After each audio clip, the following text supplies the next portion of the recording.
صلى عليك الله يا ابن عبد الله أحمد حبيبنا عليك السلام. اس کے بعد دوسری چیز ہے من علم ينتفع به، کہ انسان کسی کو علم سکھائے، علم سکھانے کا باعث بن جائے. دونوں کام یا اس سے ہٹ کر کوئی تیسرا کام بھی ہو سکتا ہے، جو دین کا عمل، دین کا علم وہ آگے چلتا ہے اور اس میں آپ کوئی ذریعہ بن جاتے ہیں، تو وہ بھی آپ کے لیے خیر کا باعث بنتا ہے. اب آپ دیکھیں یہ ایک حدیث مبارکہ جو آپ کے سامنے ابھی میں نے پڑھی تھی کہ جب انسان، یہی حدیث مبارکہ کہ جب انسان فوت ہوتا ہے تو اس کے سارے اعمال ختم ہوتے ہیں سوائے 3 اعمال کے. حضرت ابو ہریرہ رضی اللہ تعالیٰ عنہ کی روایت ہے. اب انہوں نے یہ روایت بیان کی.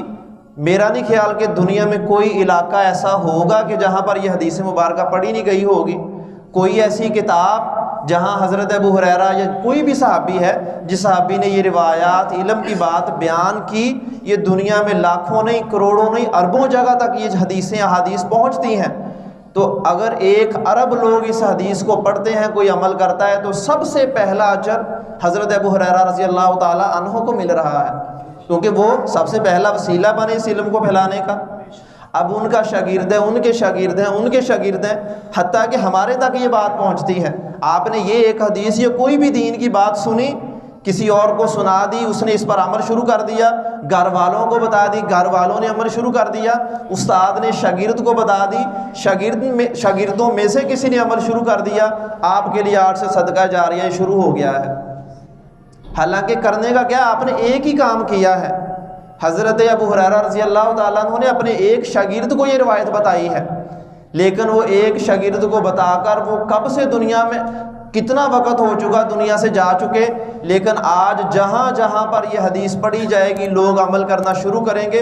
حتیٰ کہ آپ میں سے کوئی اس حدیث پر عمل شروع کرے گا، سب سے پہلا اجر حضرت ابو ہریرہ رضی اللہ تعالیٰ عنہ کا ملے گا کہ وہ اس کام کے بانی بنے تھے. اس لیے علم والی یہ مد جو ہے صدقہ جاریہ میں، یہ سب سے زیادہ انسان کو اجر دلانے والی ہے. آپ کا مال وغیرہ، رقم وغیرہ وہ بہت جلد ختم ہو جاتی ہے، ایسے کام بہت جلد ختم ہوتے ہیں، لیکن علم ایسی چیز ہے کہ نسلوں تک اس کے اثرات پہنچتے ہیں. آپ اپنے خاندان میں، وہ اگلے خاندان، وہ اپنی اولادوں کو، آپ شاگردوں کو، آگے اپنے شاگردوں کو. ایک استاد کے اثرات آپ اندازہ کریں کہ اس کے فوت ہونے کے بعد کتنی کتنی نسلوں تک پہنچتے ہیں. حضور اکرم صلی اللہ علیہ وسلم نے جو سکھایا، جو صحابہ نے سکھایا، آگے تابعین نے سکھایا، وہ پہلا فرد اربوں کی تعداد میں نیکیوں کا کہہ لیں کہ مستحق بن رہا ہے. امام بخاری نے، امام مسلم نے ایک کتاب لکھ دی، اس میں ایک حدیث نہیں ہے، ہزاروں احادیث ہیں، اور وہ دنیا جہاں کا کوئی کونا نہیں ہے جہاں یہ حدیث ڈیلی بیسس پر پڑھی نہیں جاتی. تو کتنا زیادہ اجر ہے جو ان کو آج بھی پہنچ رہا ہے، حالانکہ وہ دنیا میں موجود نہیں ہے. یہ علم ایسی خیر کی مد ہے کہ یہاں اگر آپ انویسٹمنٹ کریں گے تو آپ کے لیے سب سے زیادہ اجر یہاں پر جمع ہو سکتا ہے. کرنا کیا ہے، ایک بات آپ دین کی سنیں، کسی اور کو سنائیں، آگے پہنچا دیں، اپنی اولاد کو سکھا دیں، اپنے بیوی بچوں کو سکھا دیں. یہ کام اگر آپ کر رہے ہیں تو آپ یہ نیکیوں کو اپنے فوت ہونے کے بعد بھی ذخیرہ کر رہے ہیں.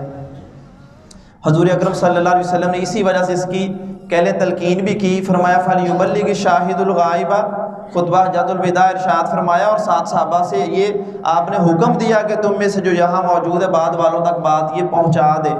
ان کے پہنچانے کی وجہ سے ہم تک یہ باتیں پہنچی ہیں. پھر اللہ رب العزت نے اس سے پہلے اپنے نبی صلی اللہ علیہ وسلم کو حکم دیا بلغ ما انزل الیک من ربک، جو رب تعالیٰ کی طرف سے آپ پر نازل کیا گیا لوگوں تک پہنچا دیں. اب جہاں جہاں تک حضور اکرم صلی اللہ علیہ وسلم نے بات پہنچائی ہے، سب سے پہلا اجر حضور اکرم صلی اللہ علیہ وسلم کو مل رہا ہے. بلکہ ہمارا پورا دین ہی آپ کے واسطے سے آیا، اس وجہ سے اربوں لوگوں میں سے کوئی بھی انسان دین کا کام کرے گا، سب سے بڑا اجر حضور اکرم صلی اللہ علیہ وسلم کے لیے جمع ہو رہا ہے.